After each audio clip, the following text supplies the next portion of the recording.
नमस्कार साथियों, राज पनिहार राजेंद्र ये मैथ्स का प्रैक्टिस सेट आपके लिए जो आपके एग्जाम में काफी हेल्प करेगा और आपकी प्रैक्टिस हो जाएगी। जैसे ये है, एक कार 1 सेकंड में 20 मीटर चलती है, किलोमीटर प्रति घंटे में इसकी गति क्या है ये आपने बताना है। तो ऐसे क्वेश्चन हम काफी पहले कर चुके हैं और वही सेकंडों में करने वाले हैं। हो गया बस कैसे, एक ही फार्मूला आपने ध्यान रखना है कि दूरी बराबर चाल गुणा समय। एक ही फार्मूला हमारे पास, इसको आपने ध्यान रखना है। अब जो जो देर का रखते चल रहा है 1 सेकंड में, यानी समय कितना है 1 सेकंड, समय की जगह समय रख दिया। यहां चाल नहीं है, 20 मीटर चलती है, यानी 20 मीटर ये क्या दे रखी है दूरी। दूरी कितनी हमारे पास 20, दूरी की जगह दूरी, यहां पे चाल नहीं है, चाल हमने किलोमीटर प्रति घंटे में निकालनी है। तो चाल ऐसे कैसे, क्योंकि चाल यहाँ पे दे नहीं रखी। अब मैं आपको एक बात बता देता हूं, मैं पहले बता चुका था, इस तरह का क्वेश्चन या तो पूरा का पूरा किलोमीटर प्रति घंटे में हो या मीटर सेकंड में, लेकिन ये पूरा क्वेश्चन अभी सेकंड में और मीटर में, इसलिए हमको कोई दिक्कत नहीं है। वो तो हमने किलोमीटर प्रति घंटा में आगे निकालना है, जिसको आगे बदलेंगे। अभी ये सीधा है तो ये कितना आ जाएगा, चाल जो निकालना वो एक साइड, बाकी सारा एक साइड। अब ये एक इधर आएगा, 20 को 1 से भाग करेंगे कोई फर्क नहीं पड़ने वाला, 20 आ जाएगा। तो चाल यहाँ पे कितनी आ जाएगी 20। और ये मीटर पर सेकंड है, क्या है ये मीटर पर सेकंड। बनाना किसमें है, किलोमीटर घंटे में। तो किलोमीटर घंटे बना लेंगे। जब भी मीटर सेकंड के किलोमीटर घंटे बनाएंगे, पहले भी बताया था किससे गुना कर देंगे 18/5 से। मैं एक बार फिर बता रहा हूं, अगर मीटर सेकंड के किलोमीटर घंटे बनाएंगे तो किससे गुना कर देंगे 18/5 से। और अगर उल्टा हो जाए कि किलोमीटर के मीटर सेकंड बनाने हैं तो फिर किससे गुना करेंगे 5/18 से, उल्टा हो जाएगा। अब मीटर सेकंड के किलोमीटर घंटे बनाने तो किससे गुना कर देंगे 18/5 से। 18/5 से गुना कर दिया, काट लेंगे 5 चौका 20, 4 के और 18 गुना कितनी हो जाएगी 18 चौका 72, यानी 72 किलोमीटर प्रति घंटा क्या आ जाएगी इसकी चाल। इस तरह से आपने ये कर लेना है। अब है ये 0.4 गुणा 0.4 प्लस 0.02 बटे है 0.3 गुणा 0.3 प्लस 0.01। पहले भी ऐसा किया है कि जब भी गुना करेंगे, गुना करते वक्त इस पॉइंट को भूल जाएंगे। 4 के और 4 के गुणा 4 चौके 16, अक्सर गिन लेने हैं। पॉइंट के बाद कितने हैं, पॉइंट के बाद एक इधर है, पॉइंट के बाद एक इधर है, एक और एक है 2, तो 2 के बाद पॉइंट लगा देंगे, एक और एक है 2, 0.16 हो गया। प्लस 0.02, ऐसे कैसे, नीचे भी 3 के और 3 की गुणा 3 तिये 9, क्योंकि गुना करते वक्त पॉइंट को भूल जाना है। अब देखेंगे पॉइंट के बाद कितने अक्षर है, एक इधर है, एक इधर है, एक और एक है 2, 2 के बाद लगाएंगे, लेकिन यहाँ पे एक है तो एक अपनी ओर से 0 लगा लेंगे यहाँ पे। तो ये हो जाएगा 0.09 प्लस कितना है 0.01। अब इनको जोड़ लेना है, ऊपर के ऊपर वाले और नीचे नीचे वाले। ऊपर क्या है 0.16 प्लस 0.02, यानी इनको जोड़ देंगे 6 2 8, एक ऐसे कैसे, पॉइंट ऐसे कैसे 0.18। अब नीचे जोड़ देने हैं, 0.09 में जोड़ेंगे 0.01, 9 और 1 10, यहाँ एक आएगा हासिल के लिए 0.10, तो इसके नीचे आएगा 0.10। तो ये आपका फाइनल आंसर हो जाएगा 0.18 बटे 0.10। पॉइंट के बाद दो अक्षर है, पॉइंट के बाद दो अक्षर, अगर ऊपर नीचे पॉइंट के बाद सेम अक्षर हो तो पॉइंट हम हटा सकते हैं। ऊपर बचेगा सिर्फ 18, नीचे बचेगा सिर्फ 10। अब इसको और छोटा कर सकते हैं, काट सकते हैं, 2 निम्मे 18, 2 पंजे 10, यानी कितना हो जाएगा फाइनल ये 9/5। इस तरह आप इसको कर सकते हो। अब है तीन संख्याओं 2r 7r 9r का एलसीएम हमने निकालना है। तो 2r है, 7r है, 9r है, इनका हमने क्या निकालना है एलसीएम। जो चीज सेम है तीनों में या जितनी संख्या दे रखी है उसको पहले उठा लेंगे। r तीनों जगह सेम है, ऐसा हमने पहले भी किया था। अब तीनों में से r उठा लेंगे, कॉमन एक r आएगा। ध्यान रहे, ये नहीं करना है कि r गुणा r गुणा r r क्यूब हो जाए, एलसीएम ऐसा नहीं करना। r तीनों से उठा लिया, अब जो बच गई उनकी गुना कर देंगे। 2 की और 7 की 7 दूनी 14, 14 की और 9 की 14 निम्मा 26, तो एलसीएम कितना आ जाएगा 126 है। और इस तरह आपने कर लेना है। अब है अगर a तथा b भिन्न पूर्णांक है तो क्या क्या रिजल्ट्स यहाँ पे हो सकते हैं। ऐसी टाइप्स बहुत बार आती रहती है कि अगर a तथा b भिन्न पूर्णांक है तो क्या क्या रिजल्ट हो सकते हैं। पूर्णांक भिन्न से तो मतलब है अलग अलग, अब यहाँ पूर्णांक से मतलब है पूरा अंक है ये, ऐसा नहीं है कि 2/3 हो, 2.3 हो, पूरा अंक है ये, 1 2 3 4 5 इस तरह से, या -1 -2 -3 इस तरह से पूरा अंक है। तो अभी हम इसको करने वाले क्या क्या पॉसिबिलिटी यहाँ पे हो जाएगी। सबसे पहले है अगर a तथा b भिन्न पूर्णांक है, ध्यान रहे ऐसा आता रहता है, तो इसको हम क्या क्या पॉसिबिलिटी यहाँ पे बनेगी। पहली पॉसिबिलिटी जो बनेगी वो ये बनेगी कि a minus B b minus A के बराबर नहीं हो सकता। कैसे? मान लिया a अगर 2 है, b अगर 3 है, तो जैसे ही a की जगह a रखते हैं माइनस b की जगह b रखते हैं, 2 -3 कितना बचेगा -1। अब b माइनस ए है, b की जगह 3 है, a की जगह 2 है, 3 में से 2 गया 1, ये कितना बचेगा 1, यानी -1 और 1 बराबर नहीं है। पहला रिजल्ट तो यहाँ पे ये है कि a माइनस बी और b माइनस ए बराबर नहीं होंगे। दूसरा रिजल्ट क्या हो सकता है, लेकिन a प्लस बी और b प्लस ए ये बराबर होंगे हमेशा। ये रिजल्ट बनेगा कि a प्लस बी और b प्लस ए ये बराबर होंगे। कैसे? मान लिया ये 2 3 रखते हैं आप, पहले a में b जोड़ेंगे, 2 में 3 जोड़ेंगे 5 बराबर, b में a जोड़ेंगे, 3 में 2 जोड़ेंगे, कितना आ जाएगा 5।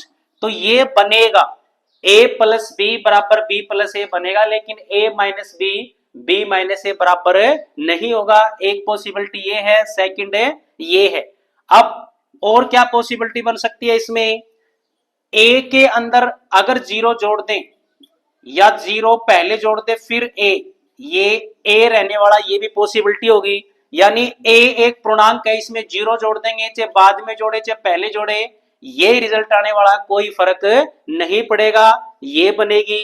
सेम वे से b के लिए होगा कि b में 0 बाद में जोड़ दो चाहे 0 पहले जोड़ दो, क्या रहने वाला ये b, इस तरह पॉसिबिलिटी बनेगी। अब अगर हम देखें कि a माइनस 0 ये पॉसिबिलिटी बनेगी, लेकिन 0 माइनस ए ये दोनों बराबर नहीं आएंगे, यानी यू कह दें, इसको काट देते हैं हम एक बार कि a माइनस 0 बराबर 0 माइनस ए, ये दोनों बराबर नहीं होंगे। a माइनस 0 और 0 माइनस ए बराबर नहीं होंगे। कैसे? 2 ही रख लो, वो a की जगह 2 रखो, 2 में से 0 जाएगा 2, लेकिन 0 में से जब a की जगह 2 रखेंगे, 2 घटाएंगे कितना आएगा -2, -2 और 2 बराबर नहीं होते क्योंकि माइनस का अंतर है। इसी तरह फिर क्या होगा, b माइनस 0 0 माइनस बी के बराबर ये भी नहीं होगा, क्योंकि 3 रखते हैं, 3 में से 0 जाएगा 3, अब 0 ऐसे कैसे, और b की जगह 3 रखेंगे, 0 -3 तो -3 और 3 बराबर नहीं है। तो इस तरह से अगर a तथा b भिन्न पूर्णांक है तो ये पॉसिबिलिटी बनेगी। पहली, a minus B b minus A के बराबर नहीं हो सकता, पहला ऑप्शन ये हो सकता है। दूसरा, a plus B b plus A के बराबर हमेशा होगा। तीसरा, a प्लस 0 0 प्लस ए हमेशा a होगा। अब है ये एन ए यूनियन बी निकालना हमने, एन ए 60 दे रखा है, एन बी 70 दे रखा है, एन ए इंटरसेक्शन बी 30 दे रखा है। मैं इसकी एक एक चीज आपको बताने वाला हूं। ये जो निशान है इसको यूनियन बोलते हैं, ये यू की तरह, इसको क्या बोलते हैं, यूनियन।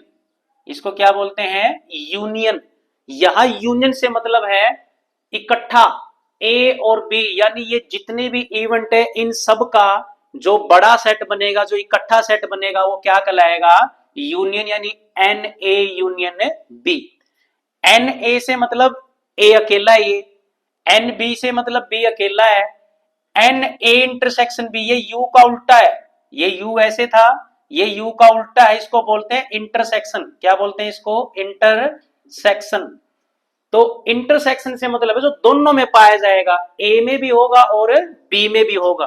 जो दोनों में पाया जाएगा उसको क्या बोलेंगे, इंटरसेक्शन। तो इंटरसेक्शन क्या है, जो दोनों में पाया जाने वाला कितना है, 30।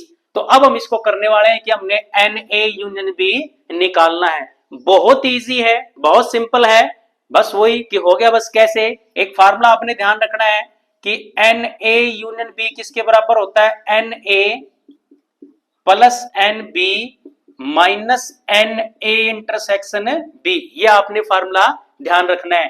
तो इसमें रखते चलना है, यूनियन तो आपने निकालना है ही नहीं आपके पास, ए की जगह ए रख देना, ए कितना आपके पास 60, बी की जगह बी रख देना, बी कितना आपके पास 70, इंटरसेक्शन की जगह इंटरसेक्शन रख देना, कितना आपके पास 30।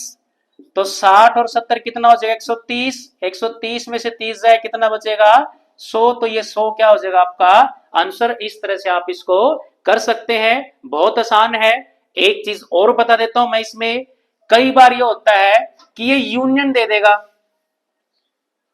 ए दे देगा, बी दे देगा, हो सकता है इंटरसेक्शन निकालना हो आपने, हो सकता है क्या निकालना हो आपने, इंटरसेक्शन। यानी कहने का मतलब क्या है कि ये कुल 4 चीज है, 1 2 3 और 4, इन 4 में से कोई 3 आपको दे देगा, जो बची हुई 4th चीज है वो अपने आप निकल आएगी। कैसे, जब आप इस फार्मूले में रखोगे वहां से आप इसको निकाल सकते हो। जैसे अगर मैं इसकी बात करूं, अब यूनियन कितना है, 100। इसी को हम थोड़ा सा और बढ़ाते हैं कि अगर एन ए यूनियन बी 100 है, एन ए 60 है और एन बी कितना हमारे पास है 70, यही उठा लेते हैं। और अब हमको कह दे कि हमने इंटरसेक्शन निकालना है, तो निकल आएगा वही फार्मूला, तो यही रहेगा सेम, यही फार्मूला रहने वाला है। यूनियन कितना हमारे पास, यूनियन अब 100 है, 100 रख देंगे यहाँ पे बराबर, ए कितना हमारे पास, ए 60 है, 60 रख देंगे, बी कितना हमारे पास 70 है, 70 रख देंगे, और minus n A intersection B हमने क्या करना है, निकालना है। तो अब मैथ्स में वही जो निकालना हो तो एक साइड बाकी सारा एक side, n A intersection B उठ के इधर आ जाएगा, बराबर से इधर आके प्लस हो जाएगा। ये 60 प्लस 70 कितना हो जाएगा, 130, और ये 100 बराबर से इधर आके माइनस हो जाएगा। 130 में से 100 जाए कितना बचेगा, 30। तो वही इंटरसेक्शन कितना आ जाएगा आपका, ये 30। तो इन 4 में से कोई 3 चीज आपको दे देगा, 4th चीज फार्मूले में रखने से आपकी निकल जाएगी। इस तरह आप इसको कर सकते हो। अब ये 1.001 बटे 10.01 प्लस 1001 बटे 100.1 का आपने मान निकालना है। किस तरह से निकालेंगे, बड़ा आसान है, मैं पहले ही बता चुका हूं। पॉइंट को हटा लेना है, इसको पूरा 1001 लिख लेंगे आप, और नीचे भी पूरा 1001 लिख लेंगे। अब इसका हम हिसाब करने वाले हैं कि ऊपर पॉइंट के बाद कितने अक्षर थे, 1 2 3, पॉइंट के बाद कितने अक्षर है, 3। तो ऊपर से हमने पॉइंट हटा दिया, इसके नाम के नीचे 3 जीरो लग जाएंगी, ये ध्यान रखना है। अगर ऊपर से पॉइंट हटाएंगे तो जीरो कहां पे लगेगी, नीचे। अब नीचे से भी हमने पॉइंट हटाया था, ये सीधा लिख दिया था 1001। अब नीचे पॉइंट के बाद कितने अक्षर है, 1 और 1 2, तो इसके नाम की क्या लगेंगी, 2 जीरो ऊपर लगेंगे, आपने ध्यान रखना है। अगर ऊपर से पॉइंट हटाएंगे तो पॉइंट के बाद जितने अक्षर उतनी जीरो नीचे लग जाएगी। अगर नीचे से पॉइंट हटाएंगे तो पॉइंट के बाद जितने अक्षर उतनी जीरो ऊपर लग जाएंगी। प्लस कितना है ये, 1001, ऐसे कैसे, अब 100.1 है, यहां से भी पॉइंट हटा देंगे हम, पॉइंट के बाद एक अक्षर था नीचे, तो इसकी जीरो कहां लगेगी, ऊपर। अब इसको काट लेना आपने, 1001 से 1001 कट जाएगा, 2 जीरो से 2 जीरो कट जाएंगी, कितना बचेगा यहाँ पे 1/10 प्लस 1001 से 1001 कट जाएगा, यहां कितना बचेगा 10। तो अब यहां 10 एलसीएम आ जाएगा, लघुत्तम आ जाएगा। ये 10 हमने एलसीएम लघुत्तम लिया है, ऊपर 1 है तो इसके नीचे तो 10 है ही, ये तो एक ऐसे कैसे आ जाएगा, प्लस इसके नीचे 1 है, तो इस 10 की इस 10 से गुणा हो जाएगी, 10 की और 10 की गुणा कितनी हो जाएगी, 100। 100 में 1 जोड़ेंगे कितना आ जाएगा, 101 और बटे 10। अब ये पॉइंट खत्म कर देंगे, यानी माफी चाहूंगा जीरो खत्म कर देंगे, किस तरह से, 101 बटे 10 है तो इसको लिख देंगे 10.1। ये नीचे जो जीरो थी ना, पॉइंट हमने एक अक्षर छोड़ के लगा दिया और नीचे की जीरो। अब है 5 कलमों का मूल्य है 22.50 रुपए, तो 4 कलमों का मूल्य निकालना है। बड़ा इजी है, बहुत सिंपल है, हो गया बस कैसे, 5 कलमों का मूल्य ले लेना आपने। 5 का कितना है 22 रुपए 50 पैसे। 5 का उठा लिया जो दे रखा है। अब जितनी कलमों का दे रखा उससे भाग कर देना। कितनी कलमों का है 5 कलमों का। निकालना जिसका उसको गुणा कर देना। कितनी कलमों का निकालना 4 का। जिसका निकालना उसको गुणा कर देंगे। जो दे रखा है कुल मूल्य वो ऊपर, जितने का है वो नीचे, जिसको निकालना उससे गुणा कर देंगे। बस आपका प्रूफ हो जाएगा। काट लो अब इसको। 5 से काटेंगे इसको। 5 चौका 20, ये पॉइंट आएगा बीच में, पॉइंट की जगह पॉइंट रहेगा। पंजू पंजू 25 और फिर वो एक जीरो ऐसे कैसे। तो अब 4.50 के 4 से गुना कर लेंगे। 400, 4 पंजा 20, पॉइंट की जगह पॉइंट, 4 चौके 16 और 2 18। अब पॉइंट के बाद केवल अकेली जीरो तो उसका कोई मोल नहीं होता। कितना आ जाएगा 18 रुपए। क्या हो जाएगा आपका फाइनल आंसर। अब है 1 दर्जन कापियों का मूल्य 42 रुपए है, तो 5 कॉपियों का मूल्य निकालना है। अब यहाँ पे 1 दर्जन है, 1 दर्जन में कितनी कॉपियां होती है, या 1 दर्जन में कितने होते हैं 12। तो 12 कॉपियों का मूल्य कितना है 42। वही फार्मूला लगाने वाला है, वही सेम हो गया। बस कैसे, कुल मूल्य कितना 42, कितने का है ये 12 का। 12 से भाग कर देंगे, गुणा कितने कर देंगे, कितनी कॉपियां का निकालना है 5 का, तो गुणा क्या कर देंगे 5। अब इसको काट लेंगे। किस पे कट रहा है ये 3 पे, 3 चौके 12 और 3 एक कम 3, 3 चौके 12 और 2 दूनी 4, 2 सत्ते 14। अब ऊपर के ऊपर गुणा 7 पंजा 35/2। तो क्या आ जाएगा आपका फाइनल आंसर 35/2। 5 कॉपियों का मूल्य कितना हो जाएगा 35/2। अब है 8,000 रुपए का 2 वर्ष का 10% की दर से चक्रवृद्धि ब्याज निकालो। हो गया बस। एक ही फार्मूला है। वो फार्मूला क्या है कि चक्रवृद्धि ब्याज का जो फार्मूला है वो है P इंटू 1 प्लस दर बटे 100 की पावर समय, और इसमें से P घटा देना। P से मतलब यहाँ पे मूलधन राशि। एक ही फार्मूला इसमें रखना बस आपने। तो P कितना है यहाँ पे मूलधन यानी राशि कितनी है 8,000 रुपए। P की जगह रख दिया हमने 8,000। 1 प्लस दर कितना हमारे पास 10% यानी 10 रख दिया यहाँ पे। नीचे 100 ऐसे कैसे। समय कितना है, समय है हमारे पास 2 वर्ष, यानी समय की जगह समय रख देंगे माइनस P। P से मतलब मूलधन यानी घटाना है। यहाँ पे कितना हो जाएगा 8,000। अब हो गया बस। अब इसको यहाँ काट लेना है। एक जीरो से एक जीरो कट जाएगी, पहले काट लेना है यहाँ पे। ये 8,000 ऐसे कैसे। अब इसको इकट्ठा कर लेना है। 10 एक कम 10, 10 और एक 11 है, यानी 11/10 पावर 2 थी, 2 बार गुणा हो जाए 11/10 गुणा 11/10 और माइनस कितना है 8,000। अब इसको और काट लेना है। एक जीरो से एक जीरो कट जाएगी, इस एक जीरो से ये जीरो कट जाएगी और नहीं कटता, इनकी गुणा कर लेनी है। 11 की और 11 की गुणा आ जाएगी 121। इस 121 की 80 से करेंगी तो कितना आ जाएगा 9680। इस 11 की 121, 121 की जब 80 से करेंगे कितना आ जाएगा 9680। गुना आपने कर लेनी है, माइनस कितना है 8,000। तो 9680 में से 8,000 जाएगा तो कितना बचेगा 1680 रुपए। तो चक्रवृद्धि ब्याज कितना हो जाएगा आपका 1680 रुपए। इस तरह आप इसको कर सकते हो। अब है कुछ आदमी और बकरी जिनमें 80 पैर हैं और 30 सिर हैं। आदमी और बकरी की संख्या आपने बतानी है। 80 पैर हैं और 30 सिर हैं। आदमी और बकरी की संख्या आपने बतानी। हो गया बस। पहले भी आपको बताया था। क्या कर लेना आपने, एक ही छोटा सा फार्मूला कि पैर को 2 से भाग कर देना है और सिर को इसमें से घटा देना है। किसकी संख्या आएगी, जिसके पांव ज्यादा होते हैं। पांव ज्यादा किसके हैं, आदमी और बकरी में पांव ज्यादा किसके हैं, बकरी के। तो संख्या किसकी आ जाएगी, ये बकरी की रख दो बस। पैर कितने हमारे पास 80, पैर की जगह पैर रख देना है, बटे 2 ऐसे कैसे। सिर, सिर कितने हमारे पास 30। तो अभी 80 को 2 से भाग करेंगे कितना आएगा 40। 40 में से 30 जाए कितना बचेगा 10। तो बकरी की संख्या कितनी आ जाएगी 10। अब बचता हमारे पास आदमियों की संख्या। तो कुल कितने सिर हमारे पास। अब ये ए किसी काम को 30 दिन में करता है और बी 40 दिन में करता है, तो ए प्लस बी दोनों मिलके कितने दिन में करेंगे। हो गया बस। पहले भी आपको बताया था, सिंपल सा फार्मूला छोटा सा। कैसे, ए प्लस बी दोनों मिलके हमने बताना कितने दिन में करेंगे। ए करता है 30 दिन में ले लेना है, गुना बी करता है 40 दिन में ले लेना है, गुणा 40 और नीचे दोनों का जोड़ 30 प्लस 40 कितना आ जाएगा 70। अब इसको काट लेना है, एक जीरो से एक जीरो कट जाएगा, ये कितना आएगा 30 की और 4 के गुना 120 और नीचे कितना है 7। तो दोनों मिलके कितने दिन में करेंगे 120/7 दिन में। इस तरह आपने ये कर लेना है कि औसत निकालनी हमने 4, 8, 12, 6 और 5 का हमने क्या निकालना है औसत। बिल्कुल सिंपल है, जब भी हम औसत निकालेंगे सबको जोड़ देंगे और जितनी संख्या उससे क्या कर देंगे भाग। सबको जोड़ के जितनी संख्या उससे भाग कर देंगे। संख्या क्या है, पहले 4 है, फिर 8 है, फिर प्लस कितना हो जाएगा 12 है, फिर प्लस कितना है 6 है, फिर प्लस कितना है 5 और कुल कितनी है ये 1, 2, 3, 4 और 5। 5 से क्या कर देंगे भाग।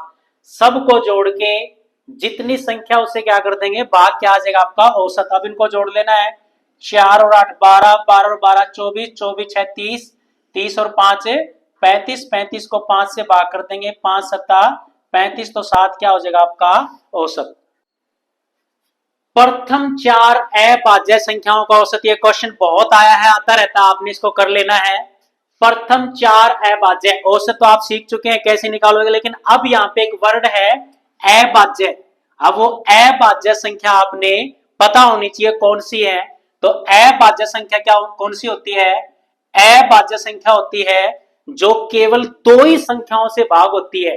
किस किस से, एक तो खुद से और एक वन से, यानी एक से और खुद से भाग होने वाली अभाज्य होती है, बाकी अभाज्य नहीं होती।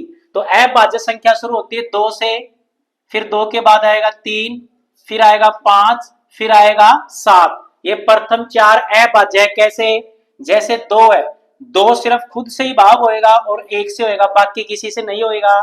3 है, 3 भी खुद से भाग होएगा और 1 से, बाकी किसी से नहीं होगा। 5 है, 5 भी खुद से भाग होगा और 1 से, बाकी किसी से नहीं होगा। 7 है, 7 भी खुद से भाग होएगा और 1 से, बाकी किसी से नहीं होगा।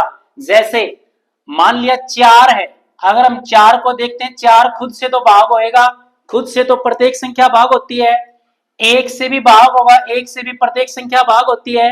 इनके अलावा ये 2 से भी भाग होता है, क्योंकि 4 पूरा पूरा 2 से क्या हो जाएगा भाग, इसलिए ये अभाज्य संख्या नहीं है। अभाज्य केवल वो होती है जो खुद से और 1 से भाग होती है, बाकी किसी से भाग नहीं होती। अब औसत तो बड़ा सिंपल है, औसत तो वही करना आपने, इनका निकालना है, सबको जोड़ के जितनी संख्या उससे भाग कर देंगे। संख्या कौन कौन सी है, 2 प्लस 3 प्लस 5 और प्लस 7। अब कुल कितनी है, 1, 2, 3 और 4, 4 से भाग कर देंगे। अब इनको जोड़ लेना, 2 और 3 5, 5 और 5 10, 10 और 7 17, तो 17/4 क्या हो जाएगा आपका प्रूफ हो जाएगा। तो इस तरह आप इसको कर सकते हो। 2, 3, 7 x और 8 का औसत 6 है, तो x निकालो। आता रहता है, वही क्वेश्चन है ये कि इन सब का औसत पहले से ही 6 दे रखा है, x निकालना है। तो औसत जब भी निकाले कैसे करना है, सबको जोड़ देना है, जितनी संख्या उससे भाग कर देना, हो गया बस। कैसे, सबको जोड़ेंगे, 2 प्लस 3 प्लस 7 प्लस x और प्लस 8, इन सबको जोड़ दिया है। संख्या कितनी है, 1, 2, 3, 4, 5, 5 से भाग कर देंगे। और औसत अब की बार पहले ही दे रखा है, पहले ही औसत कितना दे रखा आपको 6, तो 6 के बराबर रख देंगे क्योंकि औसत आने वाला है ये। अब इनको जोड़ लेंगे, 2 और 3 5, 5 और 7 12।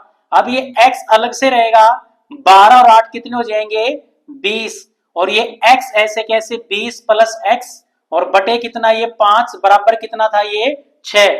अब इसको आगे करने वाले हम, 20 प्लस x ऐसे कैसे, ये 5 इधर भाग में, इधर क्या हो जाएगा गुणा में, यानी 6 गुणा 5। अब वही जो निकालना है एक साइड, बाकी सारा एक साइड, x तो इधर ही रह जाएगा। 6 और 5 की गुणा कितनी हो जाएगी 30, ये 20 इधर आके माइनस हो जाएगा, 30 में से 20 जाए कितना हो जाएगा 10, तो x की वैल्यू कितनी आ जाएगी हमारे पास है 10। इस तरह आपने ये कर लेना है। अब है कि 5 बच्चों की औसत उम्र 7 वर्ष है, यदि उनके पिता की उम्र भी मिला दी जाए तो औसत 6 वर्ष बढ़ जाती है। पिता की उम्र निकालनी है, स्टेटमेंट बड़ी है, होने वाला ये बहुत आसान और बहुत छोटा है, तो करते हैं इसको। 5 की औसत 7 है, 5 बच्चों की औसत कितनी हमारे पास है 7 वर्ष। लिख लिया कि 5 बच्चों की औसत कितनी है, 7 वर्ष। यहां इनका जोड़ निकाल लेना है। क्या निकाल लेना है, इनका जोड़। जब भी जोड़ निकालेंगे तो क्या कर देनी, दोनों ही गुना कर देनी, 5 की और 7 की, 5 की और 7 की गुना 5 सत्ता 35। अब क्या कहता है कि अगर उनके पिता की उम्र मिला दी जाए तो औसत 6 वर्ष बढ़ जाता है। पहले 5 बच्चे थे, अब इसमें एक उनका पिता और मिला दिया तो कुल कितने लोग हो गए, 6। अब 6 का औसत कितना है, ये जो 6 का औसत है पहले से 6 वर्ष बढ़ जाता है। पहले औसत कितनी थी, 7, बढ़ा कितना है, 6 वर्ष, यानी 7 प्लस 6 कितना हो जाएगा, 13। यानी अब 6 की औसत कितनी है, 13। वही अब जोड़ निकाल लेना 6 का, गुना कर देनी है, 6 की और 13 गुना करेंगे कितना हो जाएगा, 13 छिक्का 78। अब क्या है, ये तो 6 का जोड़ है, 6 का जोड़ तो कितना है, 78, माइनस इसमें से निकाल देंगे, ये 5 का जोड़ है, 5 का जोड़ कितना है, 35, ये 5 का जोड़ है, और ये कितना है, 5 रह के 6 का जोड़। 6 के जोड़ में से जब 5 का जोड़ निकाल देंगे तो छठे की उम्र आ जाएगी। 78 में से जब 35 निकालेंगे तो 8 में से 5 गया कितना बचेगा, 3, और 7 में से 3 जाए कितना बचेगा, 4। तो पिता की उम्र कितनी आ जाएगी, 43 वर्ष। इस तरह आपका ये हो जाए। अब है ये कि 5 प्रेक्षणों का माध्य या औसत एक ही बात है, 10 है। 5 का औसत कितना है, 10। बाद में पाया गया गलती से 6 की जगह 11 लिख दिया, तो सही माध्य या औसत आपने निकालने हैं। हो गया बस। दे क्या रखा है कि 5 का औसत 10 है, 5 का औसत कितना है, 10। अभी हमने बात किया था कि क्या निकाल लेना आपने, इनका जोड़। जब भी जोड़ निकालें क्या कर देंगे, इन दोनों की गुना कर देंगे। 5 की और 10 की गुना कितनी आएगी, 50। अब ये कहता है कि गलती से लिखना तो 6 था और गलती से लिख क्या दिया, 11। 6 की जगह हमने क्या लिख दिया, 11। ये तो राइट है और ये गलती से लिख दिया। अब कुल जोड़ कितना है, ये 50। इसमें वो तो जोड़ देंगे जो लिखना था। लिखना क्या था, 6, और वो घटा देंगे जो गलती से लिखा गया। गलती से क्या लिखा गया, 11। ध्यान रहे, जो लिखना था, जो सही था वो तो जोड़ देंगे और जो गलत लिखा गया वो घटा देंगे। अब ये प्रूफ हो जाएगा आपका। 50 और 6 56, 56 में से 11 घटाएंगे, 6 में से 1 जाएगा 5, 5 में से 1 जाएगा 4। तो अब कुल जोड़ कितना आ गया, 45। अब हैं कितने, ये 5। अब ये कुल जोड़ 45 है। इसको जितनी संख्या है, संख्या कितनी है, प्रेक्षण कितने हैं, 5, इससे भाग कर देंगे, सही मात्रा आ जाएगा। तो 5 को 45 को सॉरी जब 5 से भाग करें कितना हो जाएगा हमारे पास है 9। तो क्या हो जाएगा, इस तरह से जो सही मात्रा कितना हो जाएगा, वो 9। इस तरह से आपका ये प्रूफ हो जाएगा। नमस्कार साथियों, राज पनियार राजेंद्र एक बार फिर ये लाभ और हानि की जो टाइप्स है, बहुत सारे स्टूडेंट्स इसको करते ही नहीं या यूं छोड़ देते हैं कि ये बाद में देखेंगे। ये थोड़ी टफ टाइप है, बिल्कुल आसानी से आपको बताने वाले हैं, बिल्कुल आसान इसको आपको समझाने वाले हैं ताकि आप ये सेट में मार्क्स अपने पक्का कर पाए। तो जैसे क्वेश्चन है ये, एक आदमी ने 550 रुपए की एक साइकिल खरीदी, वह साइकिल कितने रुपए में बेचे कि उसे 10% लाभ हो। एक ही फार्मूला आपने ध्यान रखना, उस एक फार्मूले पे सारे क्वेश्चन ये हो जाएंगे। वो फार्मूला क्या है, वो फार्मूला आपने ध्यान रखना है कि विक्रय मूल्य जो है हमारे पास वो किसके बराबर होएगा, क्रय मूल्य गुणा 100 जमा लाभ परसेंट और बटे कितना होगा, 100। एक ही फार्मूला आपने ध्यान रखना है कि विक्रय मूल्य बराबर कितना होगा, क्रय मूल्य गुणा 100 जमा लाभ परसेंट बटे 100। इसी से सारे क्वेश्चन हो जाएंगे। कैसे, जो जो चीजें दे रखी हैं वो यहां पे रख दो। 550 रुपए में खरीदती है, खरीदना क्या है, क्रय मूल्य है। जो चीज हम खरीदते हैं वो क्या है, क्रय मूल्य। तो क्रय मूल्य की जगह रख देंगे 550 गुणा 100 जमा लाभ परसेंट, कितने में बेचे कि उसे 10% लाभ हो। लाभ यहाँ पे कितना है, लाभ परसेंट कितना है, 10। तो 100 जमा 10 कितना हो जाएगा, 110। 100 ऐसे कैसे, लाभ परसेंट 10 है, यहाँ 10 रख देंगे, 100 जमा 10 कितना हो जाएगा, 110, और बटे कितना हमारे पास है, 100। इधर क्या है, ये विक्रय मूल्य जो हमने निकालना है। तो अब ये देखें कितना आएगा, 1 0 से 1 0 कट जाएगा, 1 0 से 1 0 ये कट जाएगा, अब 55 की और 11 गुणा कर लेंगे, आपका प्रूफ हो जाएगा 11 पंजा 55 और 11 पंजा 55 और 5 कितना हो जाएगा 60। तो 605 रुपए क्या आ जाएगा इसका विक्रय मूल्य है, उसको 10% लाभ हो जाएगा। एक घड़ी साज घड़ी को 575 रुपए में बेचकर 15% लाभ कमाता है, तो घड़ी का क्रय मूल्य बताना है। वही जो बता चुका हूं, एक ही फार्मूला आपने ध्यान रखना है कि विक्रय मूल्य किसके बराबर होता है, क्रय मूल्य गुणा 100 प्लस लाभ परसेंट और नीचे क्या आएगा 100। एक ही फार्मूला आपने ध्यान रखना है, इसी से हो जाएंगे ये। अब देखते हैं क्या क्या दे रखा है। घड़ी साज घड़ी को 575 रुपए में बेचता है, तो बेचना क्या होता है विक्रय मूल्य। विक्रय मूल्य इधर है, विक्रय मूल्य की जगह विक्रय मूल्य कितना है 575, ये कितना है 575 इधर रख देना हमने।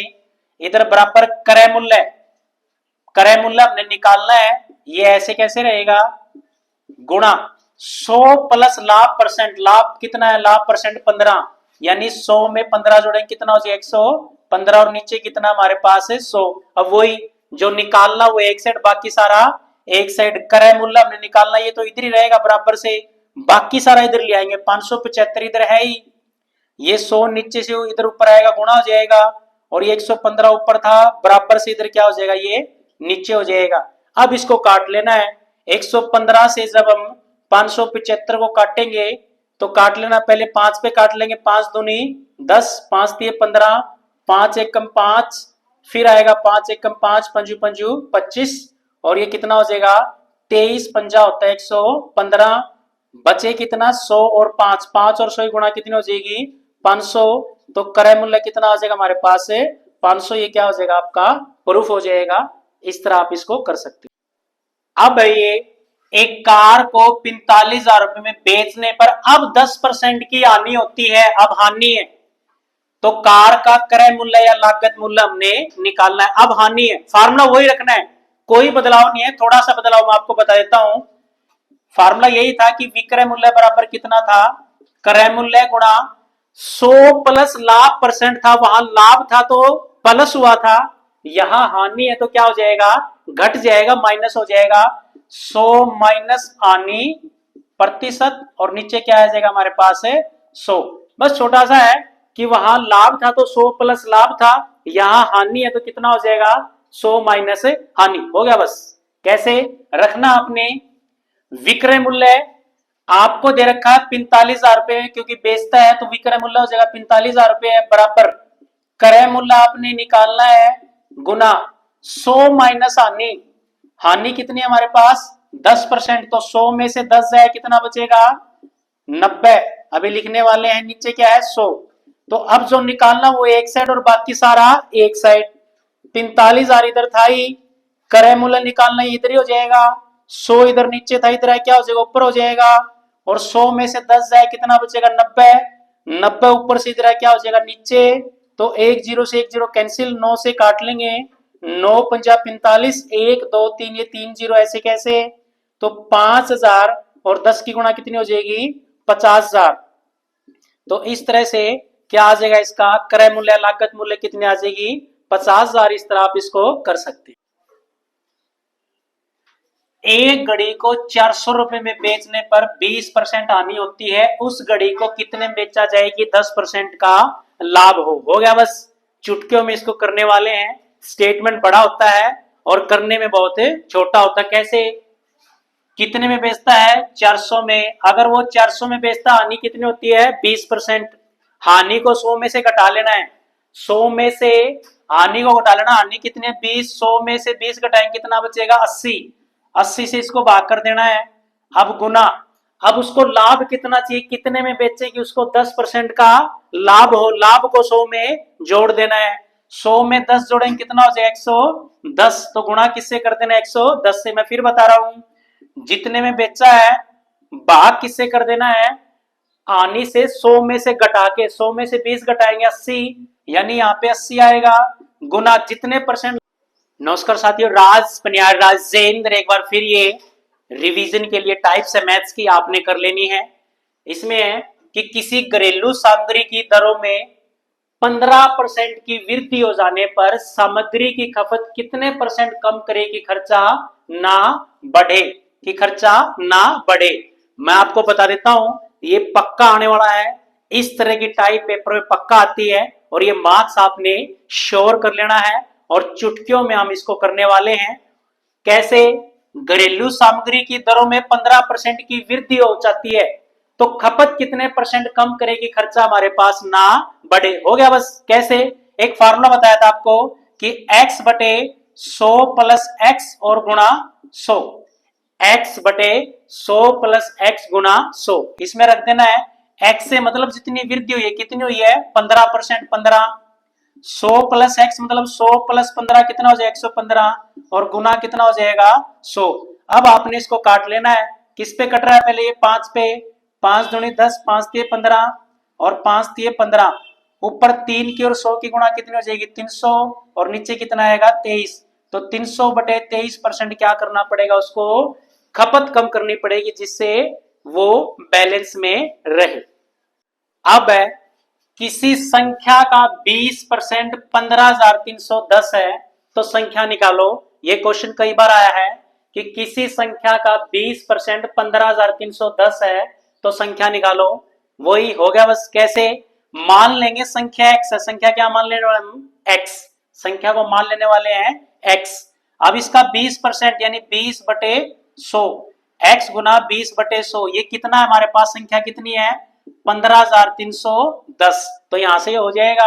अब वही जो निकालना है, एक साइड x इधर ही, बाकी सारा एक साइड, 15,310 इधर है ही, ये 100 नीचे से इधर ऊपर आएगा और ये 20 ऊपर था, इधर क्या आ जाएगा नीचे, काट लेने वाला इसको, एक जीरो से एक जीरो कट जाएगा, 2 पंजे 10। अब इनकी गुना कर देनी है, 5 0 0, 5 एकम 5, 5 तिये 15, पंजू पंजू 25 एक 26, 5 एकम 5 और 2 7, तो संख्या क्या हो जाएगी 76,550 क्या हो जाएगा आपका फाइनल आंसर। इस तरह आप इसको कर सकते हो।